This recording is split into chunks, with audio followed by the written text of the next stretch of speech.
Yo, you know how people often summon tank zombies to tank damage for them during Enderman Slayer? Well, what if I told you that you're able to summon mobs that can actually kill the Enderman Slayer? No, like for real. Before we get into it though, this is Ore Hunt, sort of like a mix between Skyblock and Prison. The first thing you'll see is that it has a custom texture pack, with extremely cool models might I add. Like look at this sword. Sheesh! Regular mines, PvP mines, plots, placeable mini farms, and innovative spawners, even a system for being AFK. Go watch a movie or something and have this in the background, and when you come back, you'll be able to level your tools up. Also, tools level up and gain enchants the more you use them. But my favorite feature has to be the real lifelike fishing system. I mean, are you seeing this? The best part is that they're trying to limit pay to win features as much as possible. So what are you waiting for? Give Mindtree a shot. Anyways, let's try it out on a tier 4 rev first. What you do is collect 2 admin souls with whichever necromancer weapon you have and spawn them in. Next, do the Slayer normally until the boss spawns, and then the admin souls will proceed to shred it to pieces almost instantly. You also get the drops, even if you never hit the boss yourself. Of course, you can do this with spiders as well. The tier 4 tarantula dies almost as quickly, although sometimes the admins will not be able to damage it for some reason, not really sure why. Also, after a short amount of time of the admins punching the Slayer boss, you can see that the Slayer's AI starts to bug out and it just stands still. I don't want to push bug abusing, but this one is kinda unavoidable. My buddy has already reported this and it will hopefully be patched soon. And it's not like the bug actually helps much. Actually, it's a hindrance. You'll see why soon. This is most easily noticeable with the tier 4 Sven, since he becomes temporarily immune to damage once he's below 1 million HP. One time I even got the souls to stop aggroing him, so they were all just walking around peacefully. Until I eventually decided that peace was never an option. But these slayers aren't really difficult. If you can't beat them normally, then you won't be able to obtain these souls anyways. Time for what you've all been waiting for, Enderman Slayer. Let me just start it here and whoa, okay, wow. Subscribe to Powliner Slayer. That's a new one. Pretty cool though, not gonna lie. I feel like you should do that. Make the like button happy and comment something, you know the stuff. Okay, Enderman Slayer.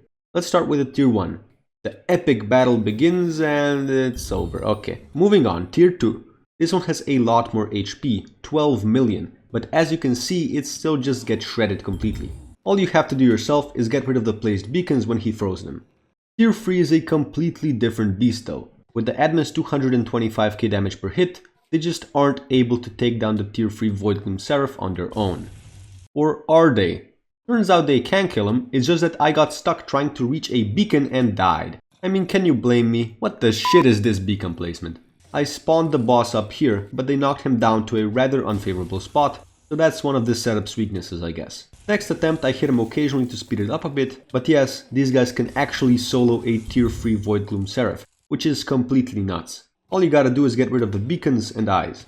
And if they're able to defeat tier 2, let alone tier 3 Void Glooms on their own, then they should easily take down a tier 5 Rev, right? Well, no, sadly. They initially appear to be doing just fine, killing the tier 5 Rev pretty easily, and its AI bugs out just like with the other Slayers. Good, right? No, wrong. A short while after his AI breaks, he starts regenerating a crazy amount of HP per second. You can't kill him afterwards. Seriously, I even cancelled the Slayer quest and he was still there throwing TNT. You can use them to help you kill the tier 5 Rev, but you also gotta do a decent amount of damage to it yourself, or else he'll just go into that super regen phase. Another possible use for these is the mythological rituals event. The way I run mythological rituals is in Storm Armor plus Hyperion, because I can almost instantly kill anything that isn't an Inquisitor and have a lot of mana to teleport around. The Minos Champions and Gaia Constructs can be annoying if I'm low on mana though, and these souls really help with that. Gaia Constructs especially get completely owned by them. The only issue I have with them is that sometimes you won't receive the drops from mythological creatures. Now this only happened when I wasn't attacking much to see how well they did on their own, but it happened nonetheless. Although if you're attacking them along with the souls, you shouldn't have much of a problem. Okay Powliner, very cool, I want to use this setup. What will I need? Here's where the biggest downside of this entire thing comes in. First, you'll need a Necromancer weapon. Let's take the cheapest one, the Necromancer sword. Next, you'll need the actual souls. For these specific ones, you will need to find the admin room in a Master Mode dungeon floor, which is supposedly extremely rare. It's most common on Master Mode 1 though. Breaking the admin crypts will spawn the admins, and once you kill them with the Necromancer sword, you'll be able to store their souls inside it. The specific souls I'm using here are, to my knowledge at least, the best DPS souls you can feasibly spawn. But if you know of any better souls, please let me know in the comments. Anyways, what I mean by this is that other stronger souls require so much mana that you can't possibly spawn them outside dungeons. Even these already require a tremendous amount of it. You'll definitely need ultimate wise 5 on your Necromancer weapon, but even that isn't enough to decrease the mana cost enough.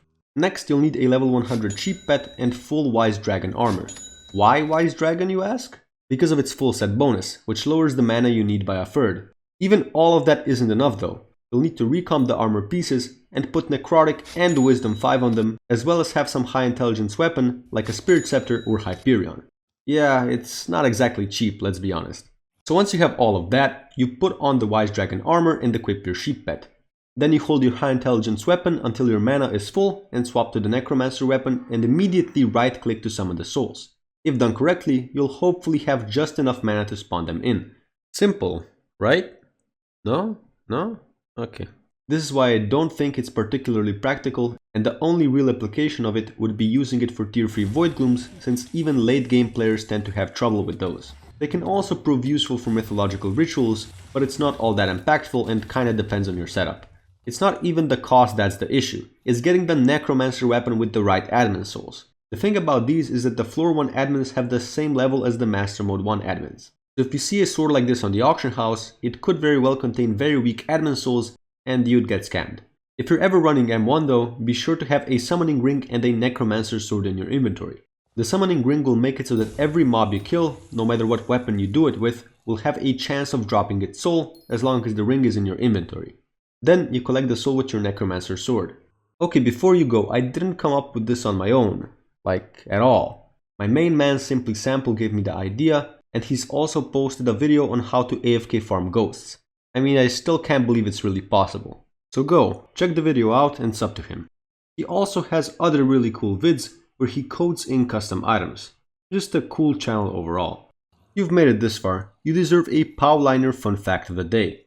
Did you know that you can spawn in a soul, then trade the Necromancer weapon to a friend, and then they can spawn the same soul in as well?